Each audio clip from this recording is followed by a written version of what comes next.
Hello and welcome to another episode of Talking Bollocks. It is me, your host, Howard H. Smith. That's right, we are back. And I say we, but of course I mean me. And I am also the singer of UK thrash band Acid Rain. I run this here podcast. I do comedy as the character Keith Platt, all on social media. Go find it if you want to be part of the fun. I also present the official Motorhead podcast, The Motorcast. Wow, that's a lot of ego to get out the way right up front, isn't it? That's a lot about me. Just me. Me, and me. So, hello, welcome. This is all about you, in fact. I go out there to try and get the interviews and get people on the show that you want to hear from. And today is no different. Coming up, obviously, you've read the podcast description. I mean, if you don't know what I'm about to tell you, you're pretty fucking stupid, right? This week's guest is none other than Black Mist from The Hell. Personally, I think it's a bit of a coup. He certainly doesn't seem to do many interviews at all that I can find. So that is coming up in a bit. But before all of that, it's time for a little plug about Patreon. If you see in the podcast description, in the player that you're playing this on, it'll say support this podcast. Tap on that and you can become a patron of the show for $5 or $6 a month. $6 gets you the full bollocks, and believe you me, it is full and it is bollocks. We do a live Zoom chat once a month. You get the podcast early. You get to submit questions in advance, so you get your own little podcast with your specific question answered by the person that you wanted to have it answered by, who I was interviewing. So come on, hey, that's great. So it's patreon.com/Howard H. Smith, or hit the link that says support this podcast. End of promotion. It's into what has been happening in the world of metal this month. Well, and the answer is quite a lot. But there's only one place to start for me, personally, and that is Metallica on Mastermind. Yes, that's right. I'm sure anybody in the UK will know this. If you're outside of the UK, there's this TV show called Mastermind. I'm sure you've got a version of it where you are, where lots of brainy people come up and the first round is a specialist subject and the second round is general knowledge. This is Dave from Southampton, and Dave's specialist subject is being a dick. So you now have 60 seconds on being a dick, Dave, starting now. What's your favourite band? Stryper. Get out. Anyway, there was a guy on there doing his specialist subject was Metallica. And, yeah, that's right. I think he did about 10 questions. Most people that I know said that they got at least 8 or 9. And one question that a friend of mine got wrong, the answer was Martin Hooker, would you believe? Good old Martin. Signed Acid Rain as well. I went to his funeral at the end of 2019, and it was very sad, as I'm sure I've mentioned on this podcast before. And if I was Jamie Jaster now, I'd be saying shout out to Martin, despite the fact that he's passed, but I'm not going to do that. Anyway, it was great. A bit of metal on Mastermind. What more do you want? Nothing more to it, really. Next up, well, it turns out that Mudvayne are reforming. Mudvayne are coming back and they're headlining 4 shows in the States. Now, what is my take on this? My take on this is I love Mudvayne's first 2 albums. I really do. LD50 and it's a weird title and it always escapes my mind. The Shape of Things to Come, or it's something like that. I will check, I promise. Through the miracle of the pause button, you will have the answer in just a couple of seconds. The End of All Things to Come, not The Shape of All Things to Come. So anyway, yeah, 2 great records, and for me, after that, it really tailed off. But they're coming back, and who knows, might get some new material. I think it's really cool. It does point to the end of Hell Yeah, I would have thought, which is not too surprising with the passing of Vinnie Paul. But I wouldn't say I'm excited by it, because at the moment it's 4 shows in the States that I obviously won't be going to. I'm excited for the people who will be going. Yay, you. Excited for you. Don't want to hear about it. Well, hopefully we'll get some new material. But I just in general, I think it is a good thing that they're back. I think it's an absolute tragedy that Ted Nugent has contracted COVID-19. A lot of people have said that he denied there was COVID. He denies that he denied it. And then there was just a lot of musicians taking the piss out of him for getting it, and having been so sort of blasé about it and not social distance and not wore a mask and all the rest of it. And I know some of you out there are, sick of hearing about the pandemic. And to be honest, so am I.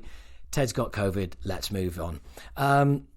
Next piece of news was, Van Halen's record label wanted the band to change their name after... God, what is wrong with me today? Change their name after replacing David Lee Roth with Sammy Hagar. Now, why would you do that? Why? I mean, people in record labels consistently amaze me still.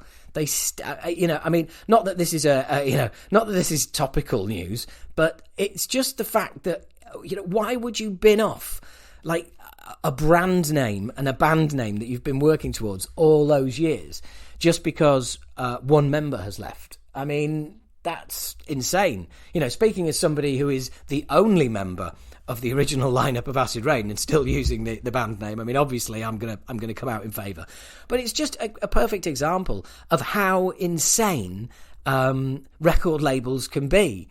But why should I be surprised? Why would I be surprised? But it says, recounting the first time he met Sammy Hagar, this is bassist Michael Anthony, prior to joining Van Halen, he said, I'd obviously seen Sammy play a few times and never actually paid too much attention. Yeah, his stuff was great. I liked the Montreux stuff. Obviously, he had this solo stuff going on, but the first time I actually met him, I was in the studio at Ed's house, the 5150 studios, and Sammy, I guess, was on a break. He had cut all his hair off and comes walking into the studio. I was sitting there in the studio and he comes walking in and I go, that's not Sammy Hagar. He's the guy with long hair. And we instantly became friends. So there you go. That's the first time they met, actually working in the Van Halen studios. Interesting. Funny how things develop. It's funny how these stories come out all these years later. And speaking of all these years later, Metallica's one-time therapist, Phil Towell. I have such deep love and respect for the band, the guys and their families, but not enough respect to think that I could get involved with the songwriting process by turning up to counselling sessions with fucking lyrics. That's right, Phil. We all remember that. Whoa! Way, way, way out of your fucking territory, that. I mean, chatting to the guys about how they feel about being in a band together is one thing. Saving Metallica from splitting up is incredible. But sticking your oar in and thinking that you can start suggesting lyrics, fucking hell. Surely he's got to, regret that. But anyway, he said, it's really hard to say. The people that don't come up to me, that are pissed off at the way that I am in the movie, there are probably a lot of those people. Nobody's trashed me directly that I can remember. But the people that ask the questions, pretty much the thing they say is, thank me for being part of the process. Well, I've trashed you a bit, Phil. And if I ever meet you, I will happily become the first person to trash you to your face, but I won't be nasty. I'll also thank you as well. But I will throw in my 2 penneth, because that's the kind of fucking dickhead I am. I have such deep love and respect for the band, the guys and their families. I mean, they're just amazing human beings, every bit as sharp, as wonderful as you would imagine them to be, with their own personalities. Yeah, it doesn't surprise me they have their own personalities. That's pretty much, human beings. So I love them dearly and their families and stuff. So the memories of the experience, when somebody asks me, I know how important it is for the fans who are so dedicated because they're so moved by Metallica. Just to be in concert and watch on side stage and see people respond to them, there's a kind of loving devotion that is not, how should I say it, sometimes you see a crowd like that being able to be grateful, its capacity to be angry or the capacity to say, fuck it, whatever. And I get that, but there's such a loving admiration for them that just reinforces the love and how important that is. There's a lot of love going on here, that's for sure. So, basically, Phil, clearly, I think this is the thing, isn't it? Anyone, if you look back, it was 2004, that documentary. So we're talking 17 years ago. What the fuck? It seems like only yesterday. But you just imagine, right, 17 years ago, if you look back on some footage of maybe, I don't know, you in a meeting at work or, you on a night out, I mean, there would be some stuff where you'd look and you'd wince and you go, oh, God, I can't believe I said that, or I can't believe I did that, or I can't believe I worn that, fill the jumpers, come on, seriously. But, I just think it's to be understood. You can understand it from one side, but on the other side, you do think, when I was watching it, I was thinking, Jesus Christ, what are you doing? Anyway, let's move on. This is a classic. Organiser of Paul Di'Anno's crowdfunding campaign doesn't know why Iron Maiden hasn't contributed to the fundraising efforts. Well, I mean, I would suggest he's possibly the only person who doesn't know. I mean, sure, people listening, you'll know, won't you? I mean, he has said some absolutely downright disrespectful bullshit over the years, had direct pops at Bruce over the years. He's also conned the British government. He got caught claiming benefits he wasn't entitled to and imprisoned for it, just in case you didn't know that story. So when you add all that together, I'm not that surprised. I mean, if he'd been, if he'd actually been a decent bloke, he would have got the Clive Burr treatment. God, what's wrong with me today? He would have got the Clive Burr treatment, wouldn't he? He would have got a Clive Aid gig. He would have got all of that, but no, not for you, Paul. Not for somebody who finished with Iron Maiden all those years ago and spent many years slagging them off and being bitter. It's not a surprise at all. But, whatever. I mean, I can't believe that, Anyway, the organiser says, I do ask sometimes about it, or I have asked now, especially with the renovation of the building. Actually, that's the wrong section. I do apologise. Asked if members of Maiden have been in touch. Myself, no, I haven't, to be honest, because I don't want to put things. That's the best way to say it now. It's not up to me to go to them because I have no connections with Iron Maiden themselves. Even when I need to approach Steve Harris, I go through his friends or his sister, sometimes close friends, to get stuff from him. But to go to Maiden for something that is related to Maiden, I don't think that is me personally, or the Cart and Horses, which is the venue that's running this, are the ones to contact them. I'd love it if they came forward just to cover whatever it is left or say whatever, but I don't think it's down to me to go to Maiden because Paul's got friends and he's got connections with Maiden more than I have. So if Maiden wanted to, or if somebody else wanted to, they would have done it. But so far, nothing, unfortunately. No. Well, it's not a surprise, really, is it? Something else that's not a surprise is Chris Adler getting the call from Dave Mustaine to play with Megadeth changed my life. Well, that's no surprise, really, is it? I mean, that would change anyone's life if you got a call from Dave Mustaine and he said, "Do you want to come and play with us?" But it's quite interesting. We get a little bit of a view into Dave's world, and basically, Chris Adler says, "Right, I'm in LA and I'm recording drums for Lamb of God. We've just been on tour with Megadeth, and I get a call really early in the morning, like 6 a.m, and it's Dave Mustaine's guitar tech, a guy called Willie G, who I became good friends with. And he says, 'Hey, your phone's going to ring in about 5 minutes, and you should answer it.' And I'm like, 'Okay, sure.' And then the phone rings in 5 minutes, and it's Dave. And Dave's like, 'Hey, I enjoyed touring with you. Good chat now and then.' He's not a particularly social guy on tour, but we did hang out a couple of times for breakfast or whatever. And he's like, 'There's a lot of people that I really trust, and they tell me you're somebody that I should think I should be talking to right now. I'd like to go back and make a pretty sick thrash record, and I'm interested in having you to be a part of it, if you'd like to be.' And it was like a candid kind of moment. Is something happening? It really has. It really has. The band that changed my life, and now I'm on the phone with the guy who changed my life. So it's kind of cool, isn't it? That it's not just the fact that being asked to do it changed his life. It was the fact that Megadeth had already changed his life by the fact that he was absolutely, totally just totally in love with it. And I love hearing stories like this where you have somebody who is, a really, really well-known figure in metal, and they get to react to something like a total fan and a kid, which basically is all anybody is in a band. I've said this many times, that all somebody in a band is somebody who was so much of a fan of the music that they felt compelled to do it themselves, to make it themselves. And that story just kind of contains all those elements, and it's really cool. I think it's really cool. So anyway, next up is Ronnie James Dio's wife and longtime manager, Wendy Dio, reflecting on Ronnie's passing. She said, "We were told it was stage 4 cancer, but we didn't believe that Ronnie wouldn't make it, because Ronnie was a very strong person. And we went to Houston to a cancer centre for his chemo treatment, and we would say, 'We're killing the dragon.'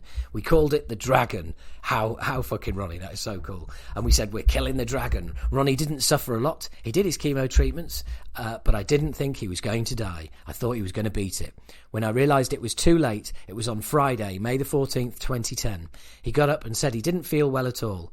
And so I called his doctor over, and we went to the hospital, and he was in extreme pain, agony. So they gave him a bunch of morphine, and Ronnie actually went into a coma, and we stayed in the hospital there until Sunday morning, when he passed away. And for all of the hard time that I've given Wendy over the years for doing the whole, hologram thing, that is just such a heartbreaking story. It really is. Friday he got up saying he wasn't really feeling well, and he was gone by Sunday, and they thought they were getting the better of it. That is just, unbelievable. But and she also goes on to say about Geezer Butler. Geezer and his wife Gloria were amazing. They were there with me the entire time. They just couldn't do enough for me, and it was really nice. With Ronnie coming back to the Sabbath guys with Heaven and Hell, all the problems everyone had all before disappeared. They were all the best of friends. They were doing amazing, playing amazing. The friendship was unbelievable. And Terry and Ronnie were planning a trip to Egypt together. Again, how Ronnie. There was about 30 people who came close friends of Ronnie's, and we were in the hospital with him, and he passed away on Sunday morning. And yeah, I mean, that was a part of the whole thing that I'd never heard before. And it's awesome. It's awesome to think that those bonds, those friendships were reconnected. Well, obviously they were with Heaven and Hell stuff, and the album is a great album, and they toured and everything. But the fact that it had to end that way it's just so heartbreaking. I mean, that was a hammer blow, losing Ronnie Dio. But I mean, I was influenced by Ronnie Dio, not just because he's a little guy with a massive voice, and for somebody who's only 5'5", he was somebody that I looked up to. I can't believe I went there. I cannot fucking believe I went there. He was somebody I looked up to. What a twat, eh? I couldn't get that story out with somehow crowbarring an accidental joke in there, and it was an accidental joke. I do apologise, but fucking hell, dearie me. But I mean, losing Ronnie, just gutting. Absolutely fucking gutting. So anyway, we have good news, don't we? We have things on the horizon. We have test events happening in various countries. There was a gig by the Love of Lesbians in Spain, 5,000 people, no social distancing, just wearing masks, and only 6 COVID infections within the 2-week period after the gig, and none could be traced back to the actual show. So who knows? We could be getting some live shows. We've announced some in August, and we're playing Bloodstock. I say we, that's Acid Rain. We're playing Bloodstock. We've been playing London in August as well, hoping to announce some more shows, and hoping they're all going to happen, and hoping people are going to come and actually fucking go to a gig. How amazing would that be? But then again, you do have people who are incredibly negative, and I understand it. It's called imprisoned thinking, and when you've been in prison for a year, I get it. I get the, it's not going to happen, I can't see it happening, it's not going to, and look, I get that. And I get that people have to protect themselves. They don't want to get excited. They don't want to think things are going to happen because they can't afford to be let down. They don't want the upset. They don't want the disappointment. I absolutely get that.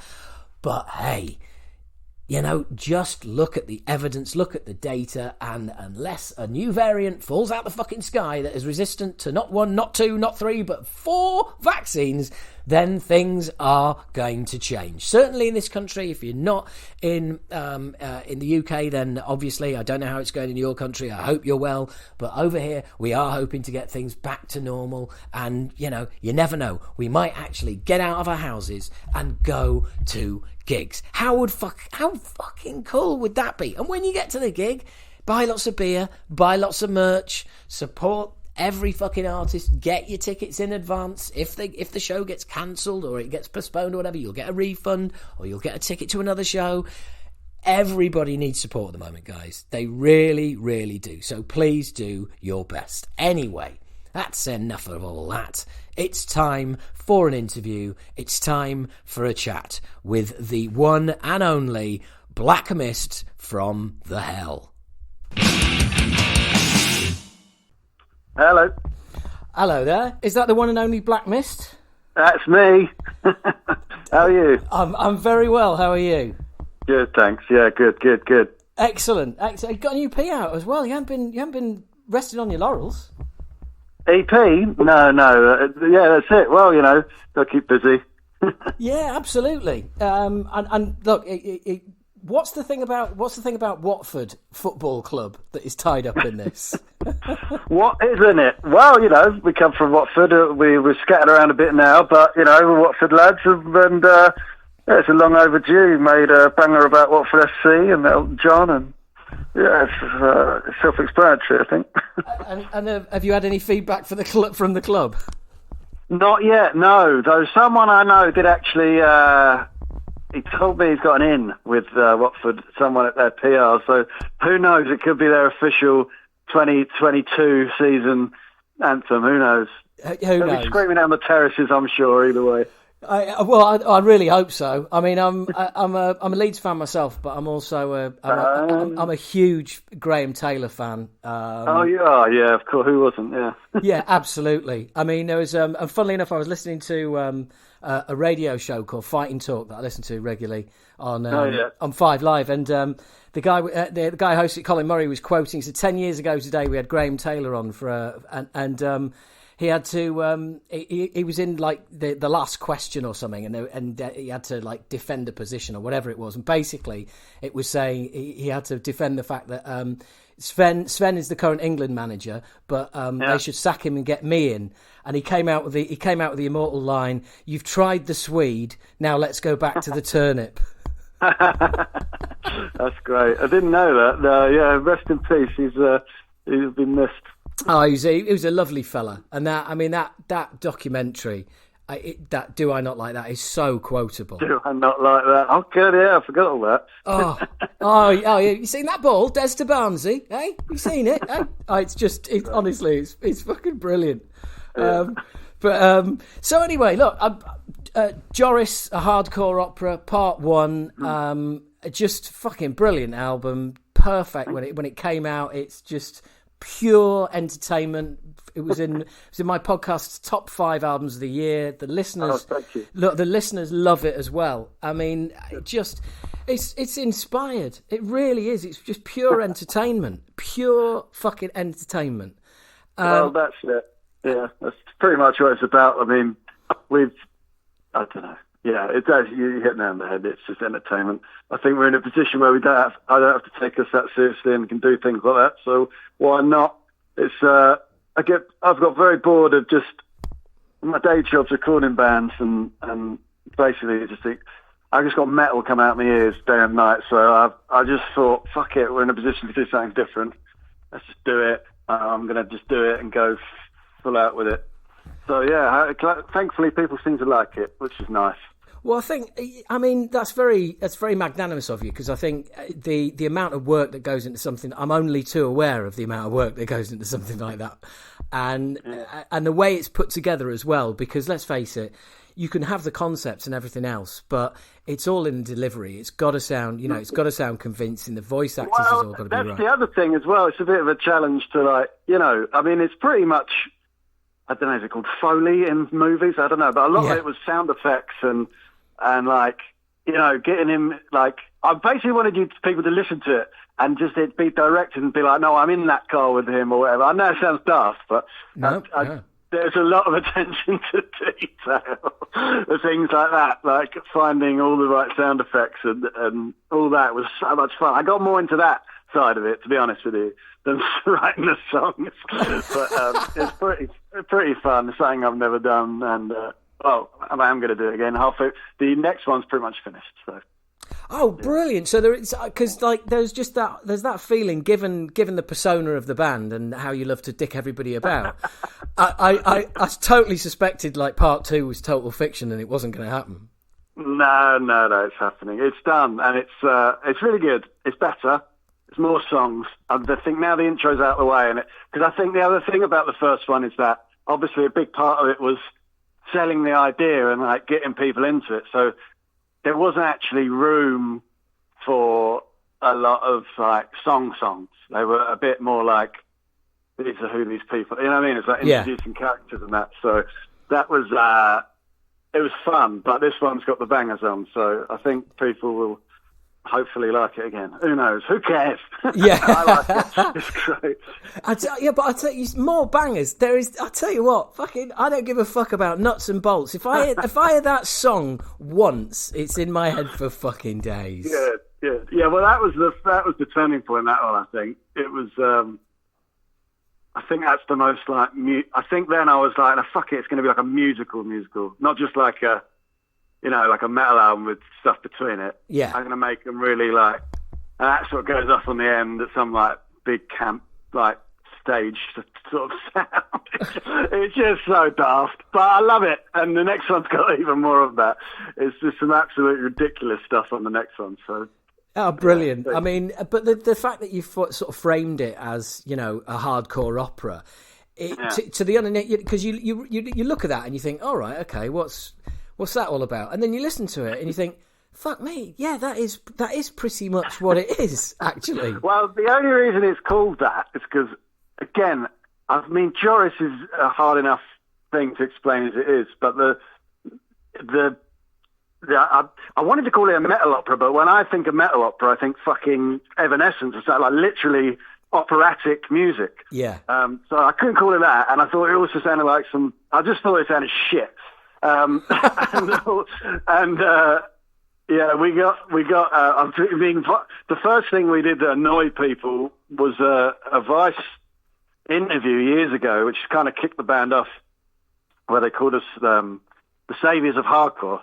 Even though we're not a hardcore band at all, we're a metal band. But I think I just wanted to maybe dig that in a bit, and even though we're not really a hardcore band at all, I thought that would be a funny title. So that's it. That's why it's what it is. Well, yeah, and I've got to ask: is Dickheads for Life? Is that supposed to be a Judas Priest tribute? Yeah, it's the same song, isn't it? Yeah. Well, I didn't like to say, It's the same song. Yeah, of course it is. Why not? Yeah, exactly. Why not? I mean, it's just the way it's put together. I can understand, given your day job and how much you're around music. I can totally understand how you got sucked into the Foley side of it and developing. Yeah, I love it. Yeah, absolutely, because that's new, isn't it? And new is interesting. Yeah, exactly. Well, I've always done everything I've ever done. I do something, it does all right, and then I get bored of it and move on. So I thought, fuck it, I'm not going to let that happen with this thing. So we're going to do something. I'm going to start something I have to commit, and because it's a part one of something. I was like, if I do it that way, I'll have to fucking see it through and keep doing it, and not just get bored of it. So that's kind of, I don't know. I didn't put any. By the way, I didn't put any thought into it. Really, this is just in hindsight. But I thought, I guess I set myself up to have to do more work on it rather than just fucking get disinterested and do something else. So that's probably why it works. But I absolutely, I totally get that as well. I mean, I'm all for starting a project, bored, leave it, and Yeah, exactly. I just have a ton of half-finished projects lying around and thinking I can't be arsed with them. And that exactly. But that thinking of, do you know what? If I call it part one, I've then got the pressure from everybody that I've got to do part two, and I've got to deliver it. Well, that's exactly it. And also the last EP I did in an afternoon, because I thought, again, I've just I can't help myself. I just got to do something else. So I thought I should probably finish this part 2. And I thought, no, fuck it. I'll do the whole EP in one afternoon. I made it, and that was it. That was it. It's done. Yeah, and released it the same day, or scheduled it for release the same day, and then that was it. No editing whatsoever. just did it. That is. You see, the thing is that is very hardcore and very punk. The DIY ethic, isn't it? But yeah. Well, that is more of a punk record. But that I'm not joking. I know people say this, but I'm not joking. They are all the first riffs that came to my head, first words that came to my head, and they got recorded once, and that was it. That was no deliberating. Brilliant. That was it. So yeah, that's why I did that. But it's not why I did it. I just did it because I fucking felt like it. Oh, fair enough. Why not? Spare afternoon. I'll knock out an EP. Why not? Exactly. Yeah. Is there any particular reason that you've decided not to put Joris out on CD? It's only vinyl and digital. That's a good question. Well, it's just practical, really, because it's on our label now, which is great, on my label. But I thought it was kind of one or the other. Like, I don't know, CDs are great, but you've got to order like 50 million to make it worthwhile doing. And I thought, I don't know, I'd prefer to do. I mean, I think as if you're running, if you're making your own stuff, it's I don't know. I feel like it's more timeless if you make records. So I'd rather have boxes of records flying around the gaff than boxes of CDs. Put it that way. Yeah, fair enough. It's that as simple as that. But who knows? I might make. We will do. I'm sure we'll do some stupid turbo deluxe package with all of it. I don't know, with all the parts in it. I don't know. Who knows? Well, you've got the box set of Joris Part 1 and Part 2 that you can put out together, can't you? Exactly. There you go. See, you should be head of marketing. Well, maybe I am. I don't know. You know, it's I'm throwing my hat in the ring. It's just that's exactly what I do with my band. You know what I mean? It's like, oh yeah, right, okay, we can put that in a box. That'll work nicely. Yeah. And you know what the metal kids are like? You know, metal fans like things in a box. That's just the law. Oh, yeah. It's just the way it works. Yeah, so probably there'll be some turbo deluxe set or something with a stupid name with all the stuff in. Who knows? Brilliant. And you're starting to book a few shows as well, because that's a new development for you guys. Well, that's a whole different thing. We're doing. I don't know, but we're going to keep. I'm going to keep the stuff separate. I'm going to keep the Joris stuff separate. Right. I mean, maybe we'll perform one or two songs. I don't know. I don't even want to do that. But the stage show is full on. It's acting, there's sets, and it's full on. It's acting, and so we're doing 2 shows like that. Well, they're sold out already, those ones. So we're going to do more Joris live, basically, and and it's basically. It's just the Joris starts finishing with all the dialogue and everything. So we're doing that. Oh, awesome. And hopefully we'll... Well, who fucking knows? Because everything's been shut for so long. I don't know how big the demand will be for that. So, I mean, in London it's sold out pretty quick, but who knows? Hopefully we'll be able to take it out and do it. But it's a lot of work, you see. So yes. It's got to be worthwhile doing, not just money-wise. It's just, if we take it on the road, it's really got to be worthwhile, because we're going to be carrying around fucking like big wooden panels for sets and props and all that shit. So it'll have to, and obviously the stage will have to be relatively big, to do it. So. I don't know. When everything's open again, we'll think about it. So, hang on. Let me just get this straight. There's a fucking irony in here. Sure, so you are basically having to piece together from DIY stores your set about working in a DIY store. Yeah, I actually missed a call just for this one from the guy who's putting the stuff together. So he's probably doing exactly that. Putting stuff together with DIY materials. And my DIY shop around the corner just fucking closed to build flats, so I don't know how we're going to build it. We'll work it out. But is it also, I mean, I've got to ask, but is it autobiographical in any way? Have you worked in retail and DIY at all? Yeah, of course I have. I don't think it's autobiographical, but I've worked every shit fucking job you can imagine, and the shops, and I worked in a shoe shop. I've worked in every pub in Watford at some point. What else have I done? I've been a janitor. I've done loads of temp jobs. Yeah, loads of. Oh, and I worked in like a clothes shop, and a few shops, 3 or 4. So not a hardware store though, but yeah, I don't know. It's just a story. I just thought it'd be a nice story to have someone who, maybe dreams of bigger things. Yeah. And of course, there's a bit of a spoiler as well. It's nothing to do with making out that being in a band is the most glamorous job in the world. It certainly isn't. So when the band, I'm not, spoiler alert, when the band gets together and he's going around, it's not all fucking, it's not all roses. So it's a story about rags. It's not rags to riches. It's like rags to kind of other rags. Yeah, that's the story. It's not all cocaine and blowjobs. It's exactly. Yeah. It's not what he thought it would be. Exactly. Yeah. Well, I ask because I've worked a fair few retail jobs in my time as well, and I kind of sort of recognised that. Just the whole story in a way, the way it works. I was like, it just really smacks of being authentic. Good. Where did you work?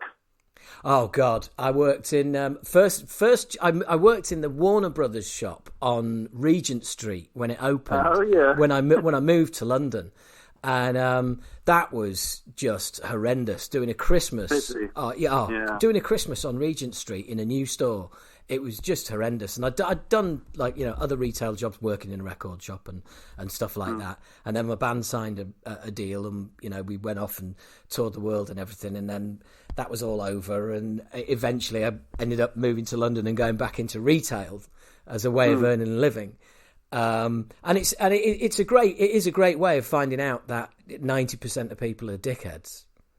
Well, yeah, and it also is a breeding ground for this. I mean, I guess it goes for office work as well, but like just idiots who, because their job is their life.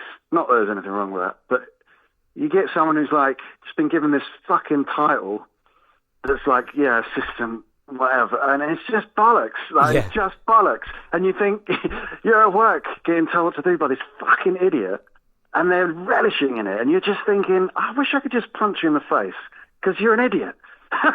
Yeah. Yeah, that's the general vibe. but it is like it's the job's worth, the officious nature. It reminds me, funnily enough, of playing football on a Sunday morning and some of the dickhead referees that you'd have. There you go, yeah. Power hungry people mostly. I don't know. I just had bosses. I've had people I work with who are like every person in it. So yeah, I guess it is autobiographical in that sense.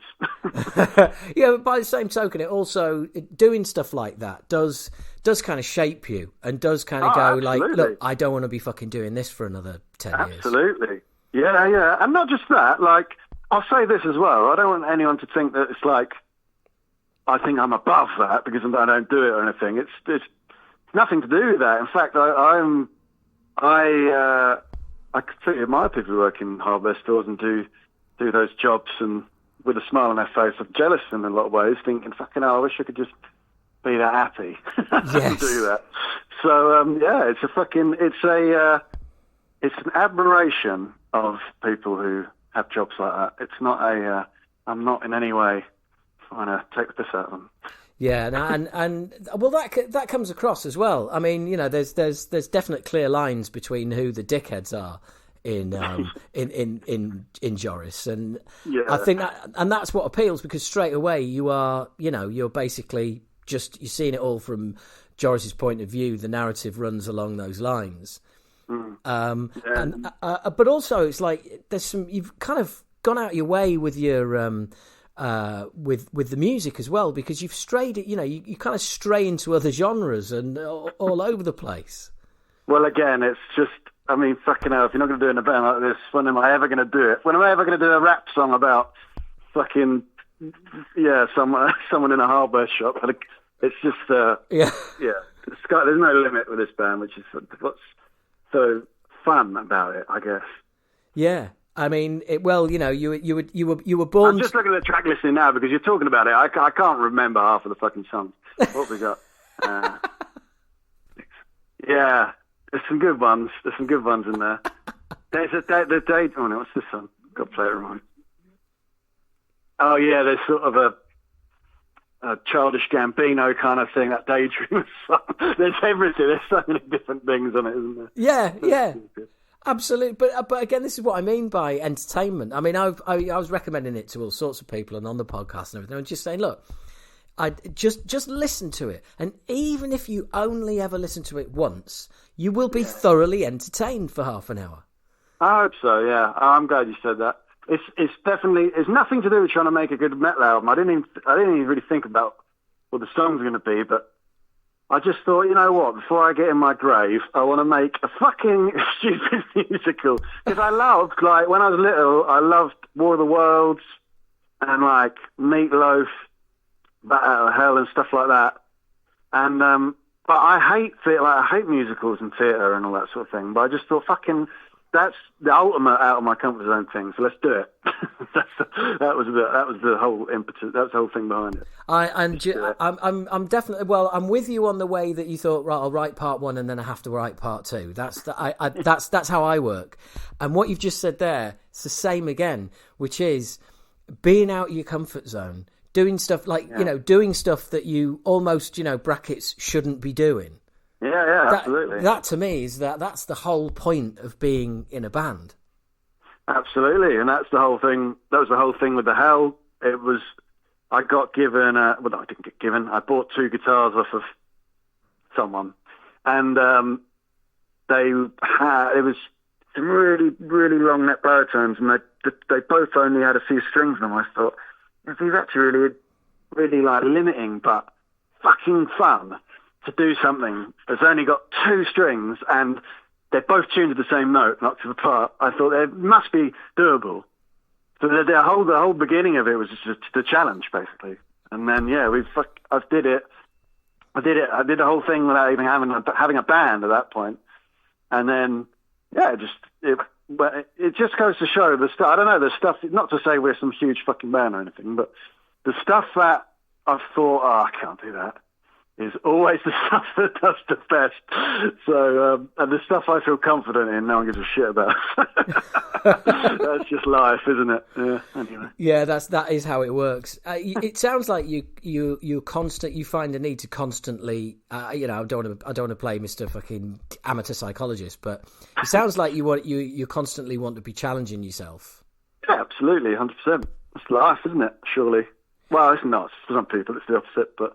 No, I don't know. I don't like routine, and I don't like. I hate repetition. I hate repeating myself, and I hate other people repeating themselves. And that definitely translates to music. So. Yeah, absolutely. Because ultimately, everything's got to be a challenge, or I lose interest. Yeah, absolutely. Do you know what I mean? It's got to be difficult, and you've got to put yourself under pressure. Yeah, absolutely. Yeah. 100%. But that is kind of that drives you and means that you keep reinventing the band, and that's what keeps it fresh for your followers as well. Yeah, and I also think because again, this is. I'm glad you're asking these questions because it makes me think. But I don't put this much. I don't want anyone to think I actually put this much thought into the band. But it's true that. The best thing about the Hell is that it's because it's like daft. It's not. There's not like I'm going to do something and feel embarrassed.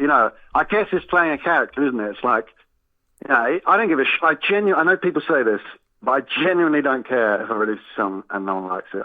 I honestly, I wouldn't care. It wouldn't bother me at all, in the slightest. So, and you can't say that for anything that's like, feelings or serious or your serious output, but because of this, again, I'm like playing a character, or almost like karaoke. I'm like impersonating a rap metal band, or I'm doing like what I think a fucking rap song would sound, or whatever it is. What I think a weird jazzy musical number would sound like. So yeah, there's no repercussions. Doesn't matter. I'm not going to get embarrassed by it. It's fine. That's all. Just do it. That's what I think. Yeah, so it gives you a freedom to do all of that and fuck about and have a crack at it, and if it works or it doesn't matter. What matters is the fact that you've tried doing it. Exactly. Yeah, I think it's pretty simple, this band. It's really simple, and not so much now, because I think people have sort of bought into the idea, or are used to it, or bored of it, whatever, one of those. But I know when we first started, it used to really annoy people, because I think when you do stuff that's not serious, people think you're like being mean, or I don't know. It's hard to explain, but I think people thought we were like trying to make a point. I remember people being like, "Oh God, these like failed musicians trying to like undermine the music industry and stuff." It's like a really, when we had our first few like interviews and bits, and when it wasn't entirely clear that it was pretty like hired. People were really annoyed people. That's what kind of made us keep on doing it. Because I was like, why are people getting so fucking annoyed by this? It's not like, it's literally just a bit fun. It's not, there's no malice whatsoever. I don't want anyone to think we're like, I don't know. Anyway, you know what I'm saying. But it's just fun, basically. Yeah, but I think you got appropriated by the hardcore scene very early, and the hardcore scene, harder core than now. It's very, it's like, well, who are these people having fun? That's not what we do. Yeah, no. We had this is mental, right? Because also as well, I really want to make this clear to anyone who doesn't already know. I love hardcore. I grew up playing in hardcore bands, and I owe my living to punk and hardcore and metal.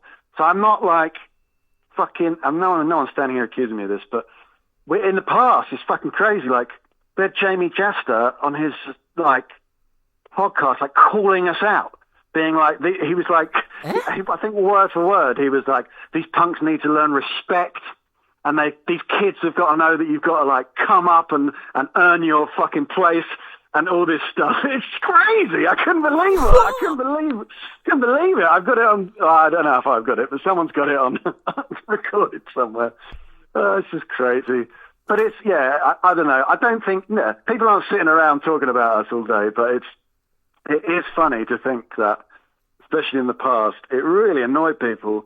I think as well, like I was saying before, if you've like put your heart into a band and you're writing about the normal stuff people do, like love and serious things and pain, and someone comes along and plays a big festival screaming about dicks or whatever we were doing, I guess it would maybe touch a nerve. I don't know.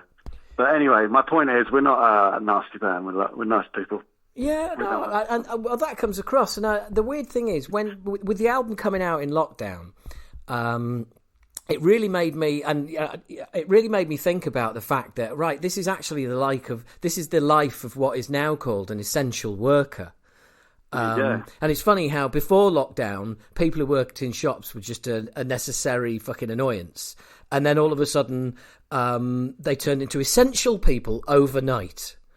That's true, yeah. These minimum wage people who don't get treated very well by customers. And having worked in retail, I always make sure that I treat everybody well in the shop, because I've fucking worked in a shop. And and then to hear this, the opera develop and all the rest of it, I just thought, I wonder if there is people listening to this who work in retail, and they're listening to this and they're going, yeah, do you know what? Fuck it. When I get back in, first thing I'm going to do is resign. And go and do something else. I'll tell you what, without getting too deep, I think this is going to change. I think that whole lockdown business is going to change how all businesses work, but particularly customer-facing stuff.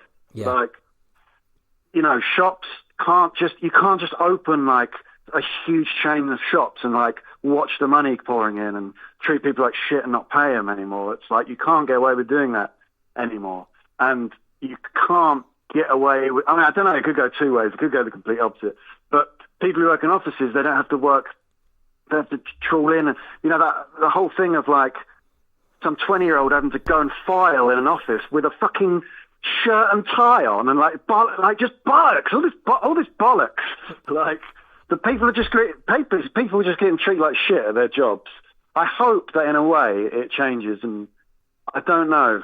No, people are just I hope people get treated better. I've got a feeling it's not going to happen at all, but I don't know. I hope it changes things, and finally people get to work from home more, and like living in a city and paying through the nose for your rent. Well, you don't have to do that so much because you can live further out. And I don't know. I hope it resets everything, but I have a feeling it won't. I have a feeling that the retail industry is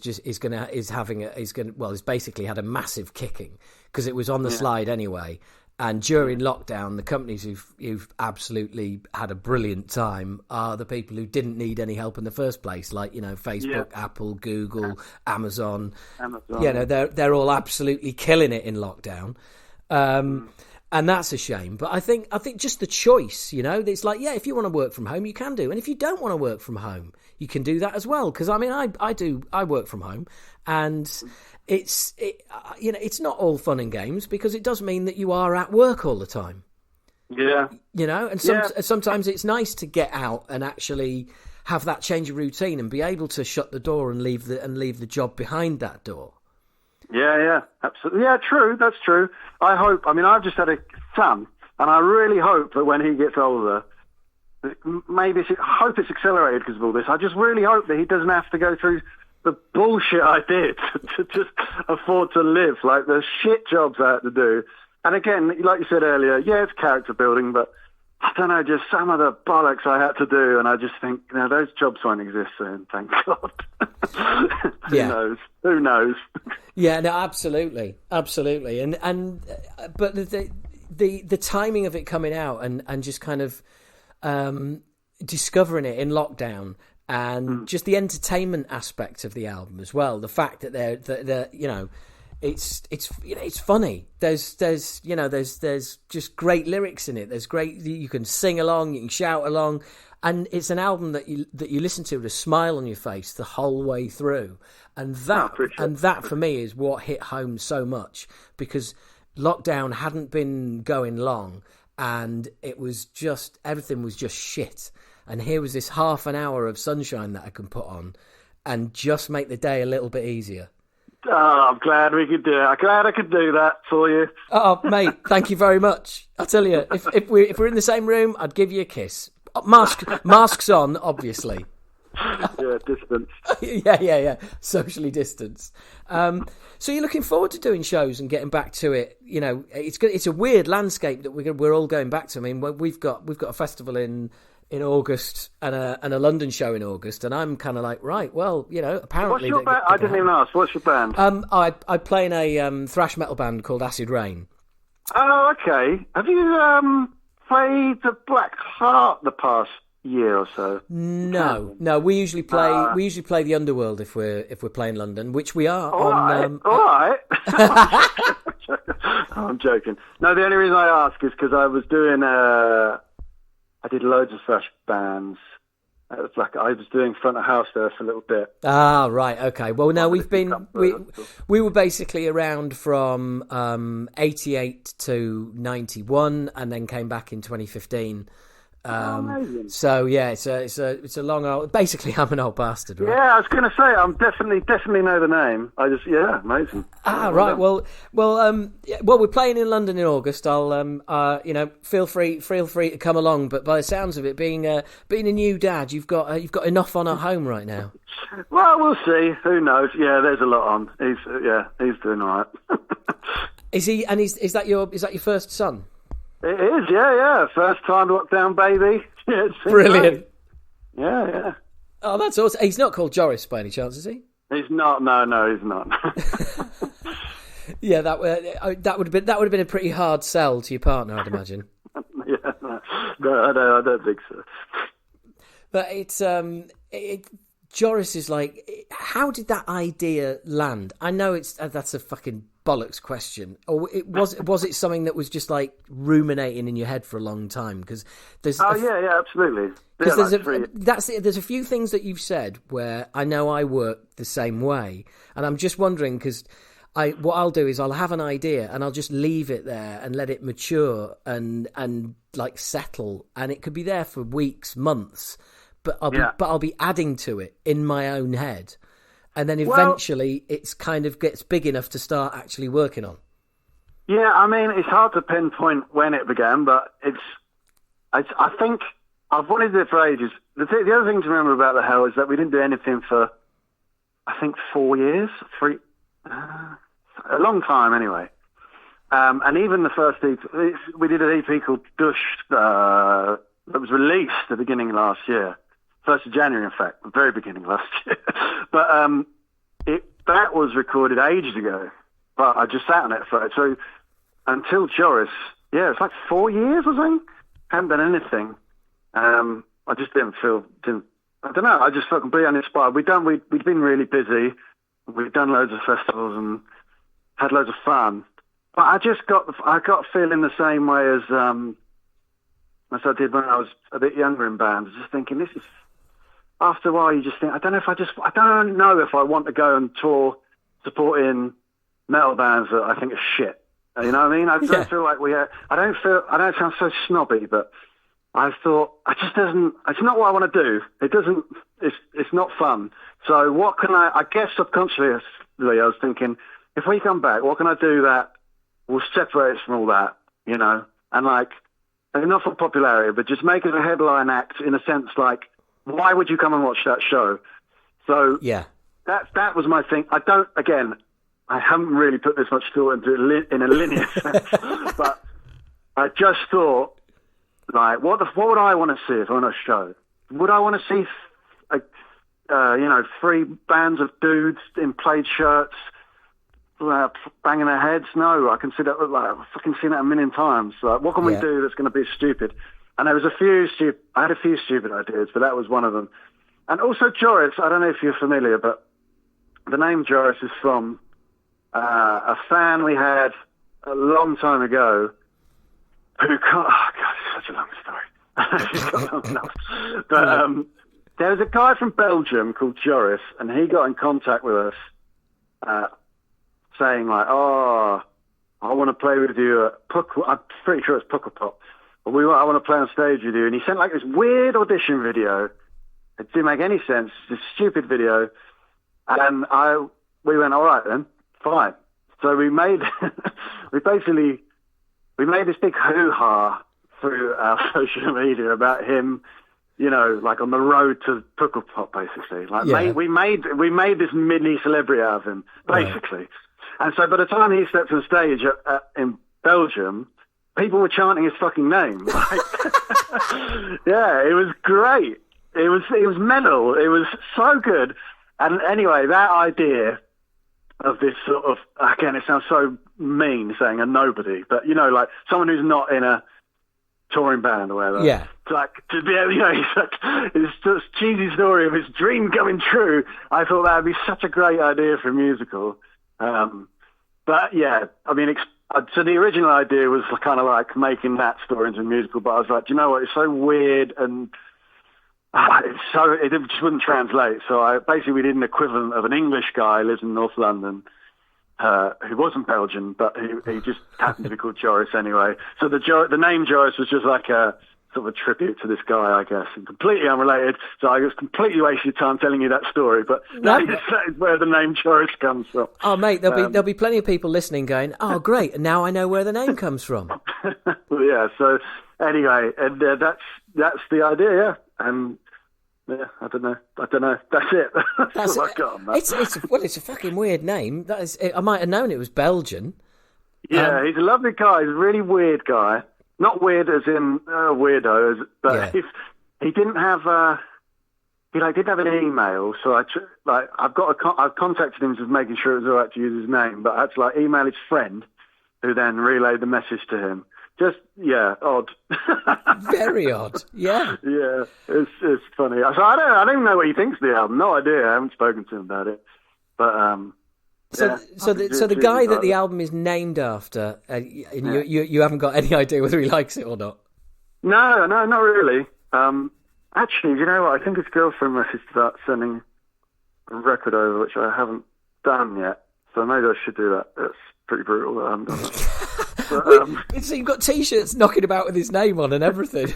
Yeah, I know. But yeah, So there is a real Joris, put it that way. Oh, that's brilliant. But these things happen in bands. You do get, like, you know, the weirdest of approaches and, like, odd things happening and, you know, people kind of attaching themselves to you for no apparent reason. It comes with the territory. Yeah, but that's the other thing. It not, again, I'm making out like we're some huge band. We're not at all. But, like, it's just funny the things we do that people care about. And that, like... I'm telling you, there's people like chanting his fucking name. It was so surreal. It was a weird thing. We just made this big weird thing out of nothing. It's just funny. And I just think when maybe subconsciously when that happened, I was like, you know what? If people can get into something stupid like that, maybe they get into anything. So yeah. And maybe you're gonna have crowds chanting Joris again when you start doing it live. I hope so. Yeah. So anyway, the next the event that's going ahead, well, it's probably going to be, it's been rescheduled again for July the 3rd. And, it's a sit-down thing. It's all sold out, but we're probably going to add a second date. And we'll see. I don't know. Who knows how it's going to translate live, but... Well, I'll keep an eye out for that date because I'm got to see this live without a doubt. I mean, how the hell you don't keep your expectations too high. I think no idea what it's going to be like. I don't know. I think you're being modest. I think there's no way you set out and perform Joris without knowing that you're going to be able to pull it off. We'll see. Who knows? Yeah, I don't know. By the sounds of it, I've got more faith in it than you have. Yeah, I think so. I don't know. I have no idea. I mean, for starters, we're not about to rehearse it, so I don't know how that's going to work. But I mean, obviously we will rehearse it, but yeah, we can't be travelling around and sharing rooms at least for a few weeks. So yeah. Who knows? No idea how it's going to work.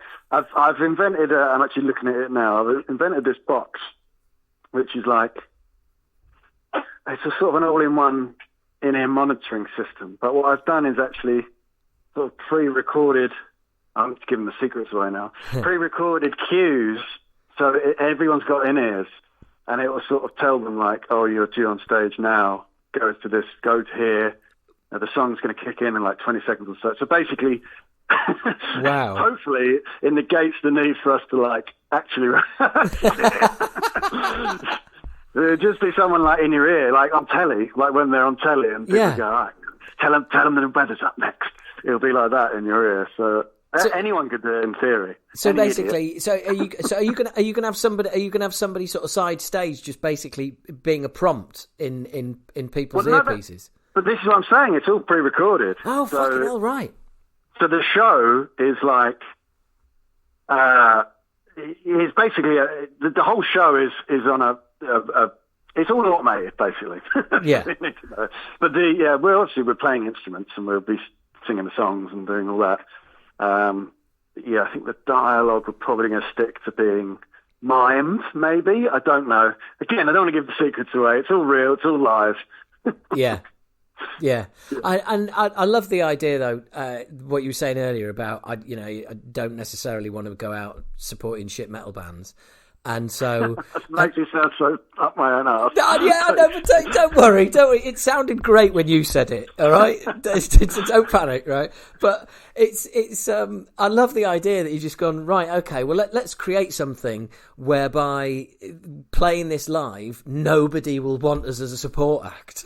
Well, actually, exactly. And not just that, it means we don't have to get any other support acts to do it because, I mean, I'm not saying it should be all about us, but it's like, I think we're going to do, we're going to split, well, we're going to do Joris part 1 and then a break of some sort and then 2, I don't know, but either way, it's not going to be like, it'd be like pardon me, what do you call it in the middle of a show? An interval. Interval, there you go. Yeah, it would be like a proper interval. You've got to have a curtain come down as well. I hope so. I don't know if the budget will stretch to that. The old, you get in cinemas that fire curtain that comes down.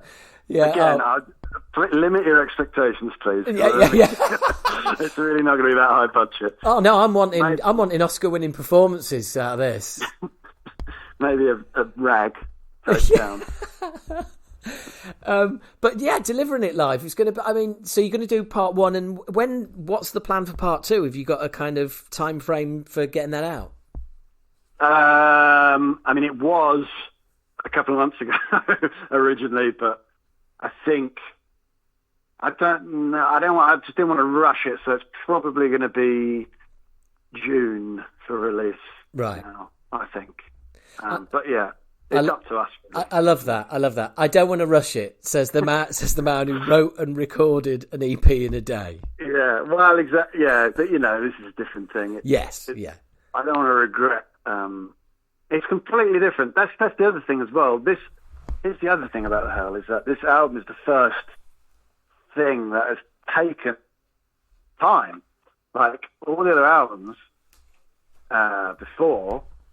They're nonsense. There's no theme to them, or like they're just bollocks. This is again the first bollocks that came into my head. So like every song up until now has just had no thought behind it, and it's been something that's taken like I don't know, a couple of hours, like start to finish to record. Yeah. So this has been the first one where I'm like, I've actually got to think about this, and there's got to be it's like a structure and like a theme and things like that.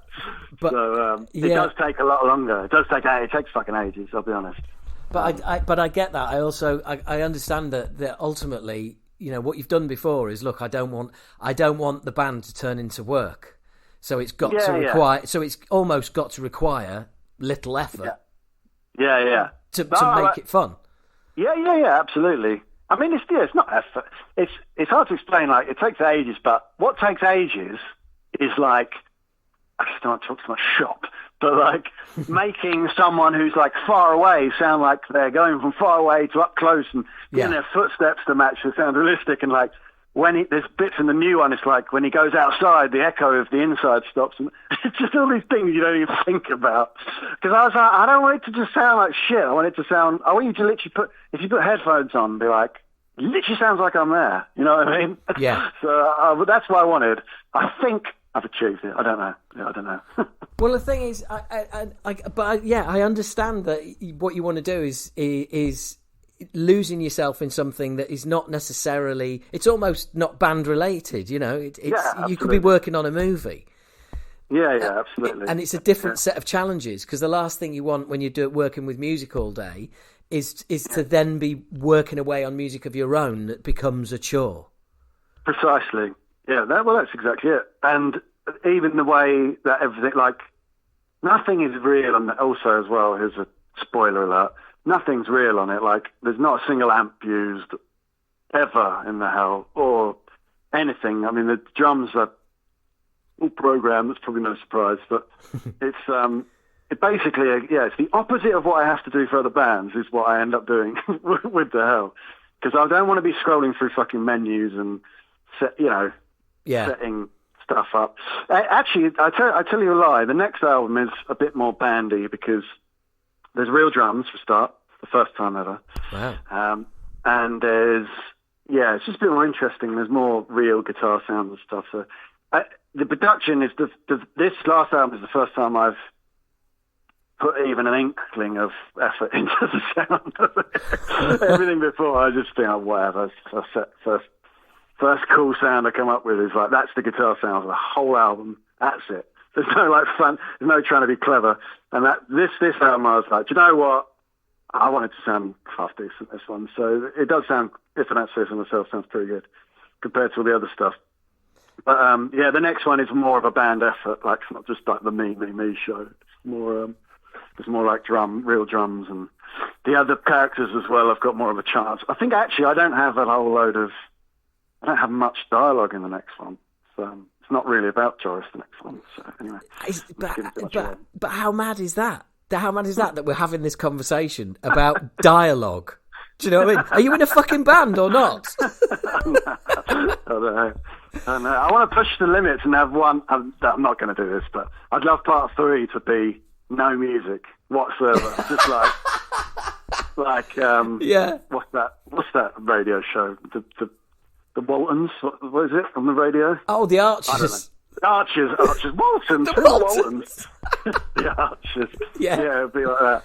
Fucking hell, we're both showing our age here. The Waltons and the Archers. What is the Waltons? It's the old, it's the American family, isn't it? With the old, like, they had like 100 kids, and it was like, night, night, Mary Beth, night, night. Oh, right, yeah. I remember seeing that, actually. Yeah.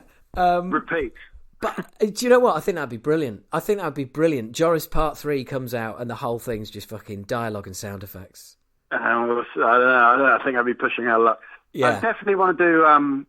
Again, it all depends because the story is definitely not confirmed yet. But I want to do spin-offs with other characters doing their whole EPs. So we dead serious. I want to do like a Cliff EP, and there's a new character in the new one. I want him to have his own EP and stuff. So maybe we'll do that. Maybe we'll expand on the world like fucking Marvel films. I was just thinking, it's the hell universe, the Joris universe.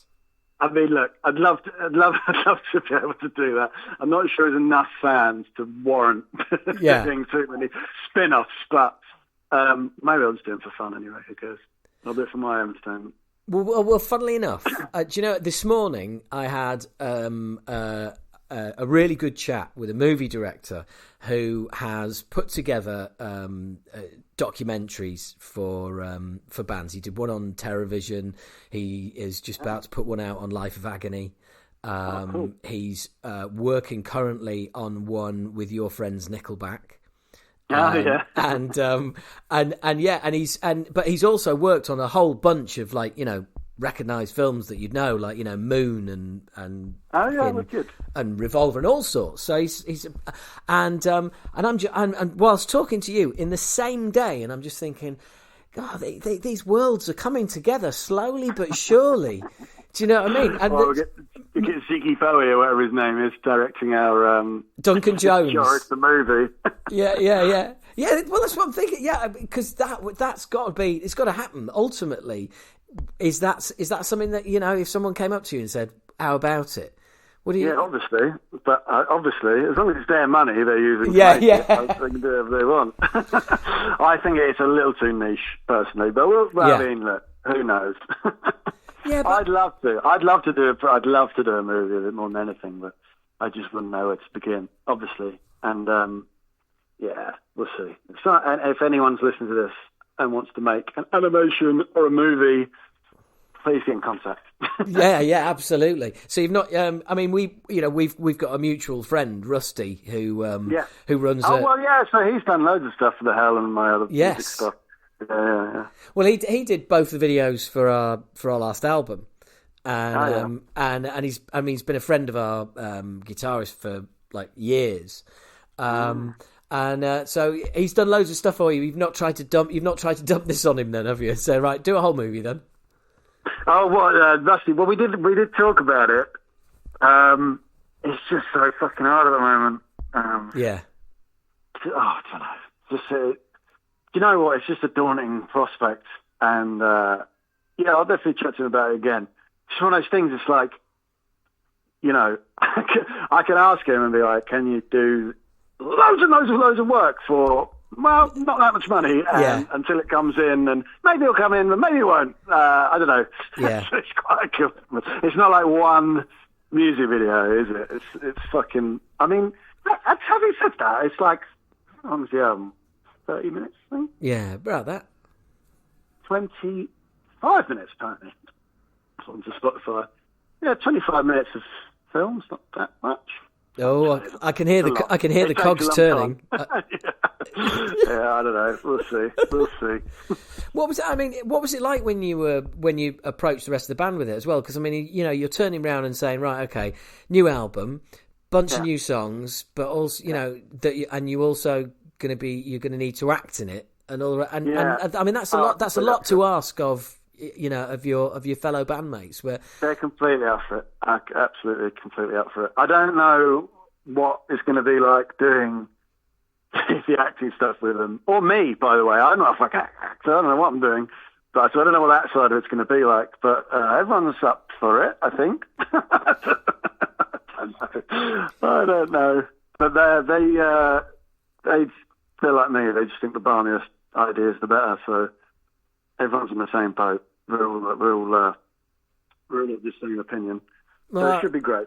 and that's the main thing. I mean, presumably, And also as well, it's not just, we bounce ideas off each other. It's not like, I'm not like a fucking dictator. It's, the other guys have had ideas, and obviously we embellish on everyone's character. They've got, they've come up with loads of the elements of it themselves. It's not like, right. It's not just me. So yeah, everyone's on board.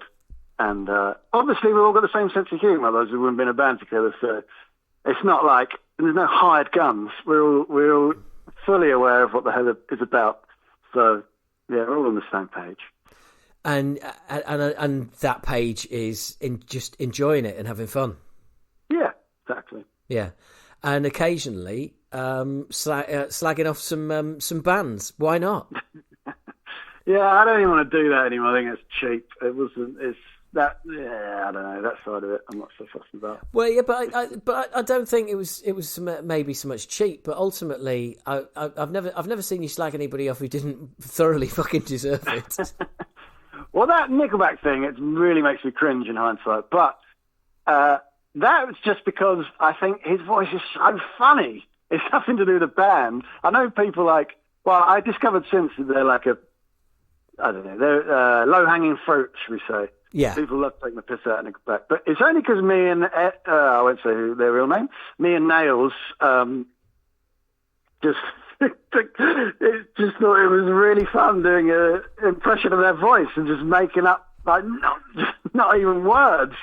I just thought it was really fun, that fucking accent of that weird, fake Pearl Jam-y sound. That some singers do? Oh, God, it's like shit. I hate it. Anyway, we just thought it was really funny doing impressions of it, so we just recorded a song. That's all it was. No any thought gone into it, really. It wasn't again, no malice. I don't give a shit if people like Nickelback or not. Yeah. Yeah. It's not like they're our peers either. It's not like... Oh, dear. Anyway, that's funny. But, well, yeah, but that's the whole point as well. I mean, were there? Did they see the funny side of it in the end? I presume so. Don't know. I think a lot. Don't know. Who knows? Maybe we'll meet them one day. They could tell us.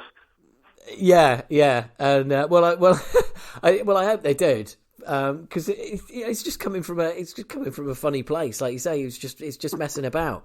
And if you haven't got a sense of humour, then what the fuck are you even living for? I'm not even sure that I've got that sense of humour, because I don't find it that funny watching it back. It was funny doing it, put it that way. Right. I don't know. It makes me cringe. I can't watch it, but I remember it being fun, put it that way. Yeah, and that's what counts at the end of the day.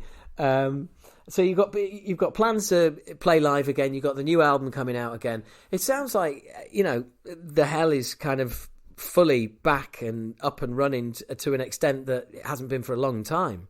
Is any particular reason for that? I don't know. I just think I think that, I know the stars align sometimes, don't they? And I mean, if we'd have come back, if I'd have put a record out and people were like, no, you're right, mate, don't worry about it, then maybe I wouldn't be doing the musical. I don't know. It's hard to know.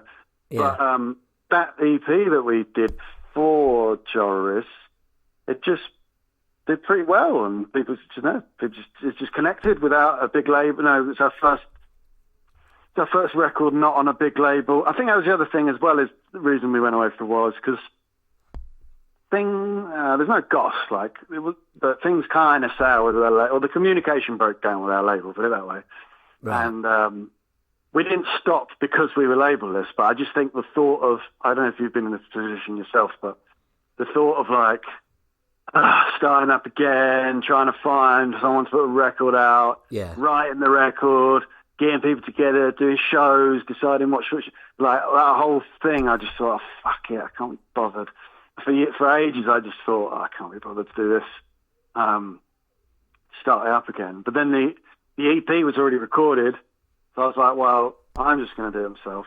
And we put it out with zero fanfare. Did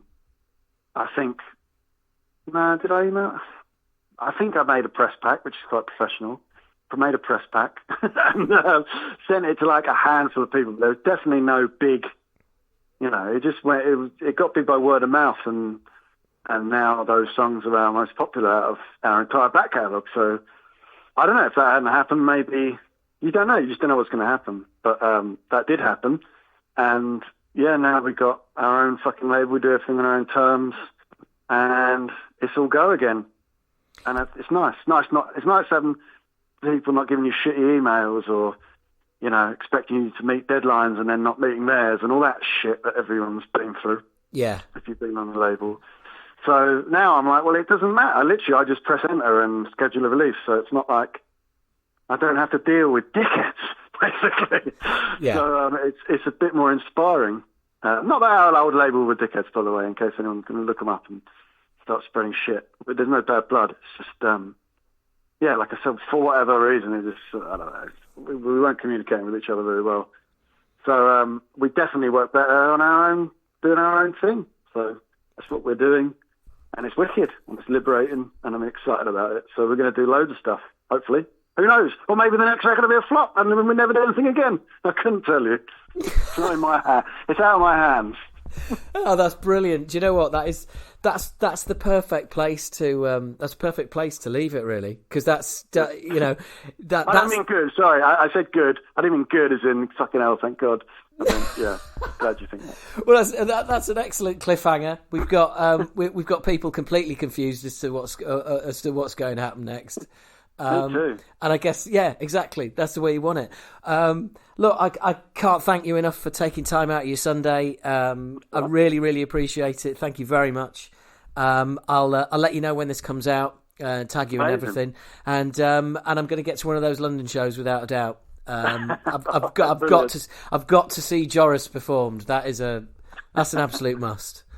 Brilliant. All right, man. All right. I will speak to you soon. Take care, mate. Take care. See you Cheers. later. Bye-bye. Bye-bye. How much fun was that? Well, the answer is that was a lot of fun. I really, really enjoyed that. I hope you did too. I mean, that was just so much fun to do.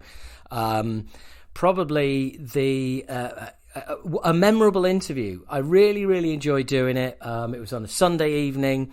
And yeah, we just got straight down to it, as you can hear. I'm doing that thing that I always say, you know, happens on podcasts when people they do an interview and you listen to it and then they go on and on about the interview and it's like, well, I've just listened to it, but I'm going to do it anyway because I'm a twat. I'm just complete contradiction. But that was just really cool and a great example of that punk ethos and that hardcore ethos of just like fucking.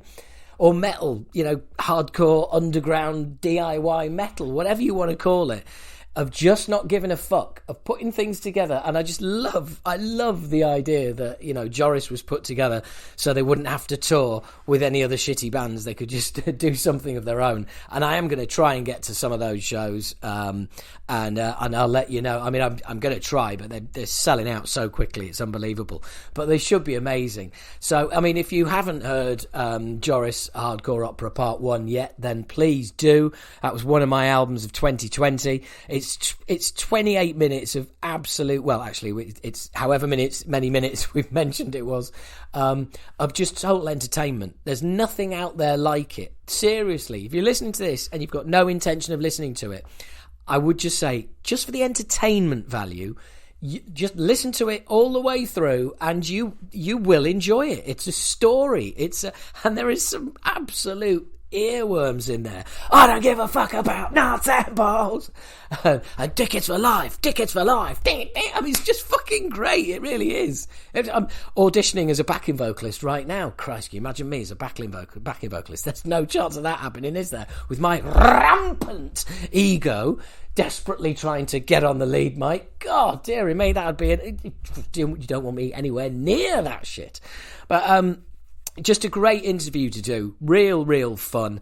And I really haven't enthused about an album for a long time as much as I did the Joris album, because it is just so original, so different, all sorts of genres in there. And it's just, you know, it's conceived brilliantly. It's brilliantly put together. And you know, during the interview, he's sort of, you know, there's very much that, oh yeah, everything's just thrown together and all that, but clearly the work that has gone into Joris is absolutely brilliant. I mean, it's a legacy piece of recording. It really fucking is. It is just, Well, as you can tell, I rather liked it, and it did make my albums of the year. So whatever you do, please do check it out.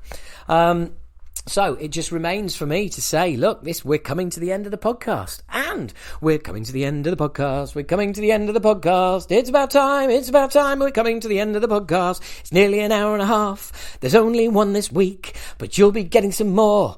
Don't you worry about that. No more podcast songs are ever going to be recorded because I haven't done one like this for years, and they're always shit. I won't be doing that again. But all that remains to say is thank you very much for tuning in. I haven't said that for a while, have I? Wherever you are, whether you're in a car, whether you're in a bus, whether you're in an aeroplane, whether you're in a land speeder, whether you're in a helicopter, a hovercraft, I don't know, wherever you are, whatever you're doing, whatever you are, wherever you're doing, whoever you're doing, please do tell people about the podcast. Share the podcast, or as stealing a phrase from another podcast, pass the pod. Just every single person listening to this, okay? Please do me a favour. Just tell one person, oh, do you listen to Talking Bollocks? Yeah, give it a work. I mean, the host is a bit of a fucking idiot, but yeah, it's worth it. You can fast forward to the interview. You should have to listen to his fucking drivel. The fucking loudmouth, ill-prepared, absolute wanker who just spurts out any fucking opinion he likes. I mean, he probably thinks he could have fixed the pandemic on his own. Complete tosser. Singer in a band and a comedian. It's just rampant ego. Goes fucking on and on and on. I mean, he does news stories, and then he gives his opinion on the news stories like anyone gives a fuck. A news story is a news story. But he always seems to find some fucking angle of some special way of making himself a cunt about it. So why don't you get stuck in there? And there's a fair bit of swearing as well. He says cunt a bit. So if cunt offends you, it's probably fucking not the podcast for you. Unless you're a cunt, in which case you'll fucking really enjoy the amount of times he says cunt. But other than that, yeah, just try and get past the fucking, the host, and it'll be all right. In fact, listen to the Motorcast as well. He does the Motorcast, and he's not half as big a cunt on there. I mean, it's almost like it's a completely different person. He's not a cunt at all on that. But then you listen to Talking Bollocks, total cunt. Honestly, he's just a fucking idiot. Absolute idiot. And then he rants on at the end of the podcast, where most people have fucking switched off anyway, so it doesn't matter. But sometimes it's worth listening to just that end bit, because he's not so much of a twat at the end. But then again, sometimes, like this one, he is a complete knobhead towards the end. An absolute fucking dick-steaming fool. A fucking absolute twat. He'll really put a crimp in your day. So, you may be... Actually... Don't tell anyone you listen to this. Keep it to yourself. Just keep it between us. All right? Catch you next time.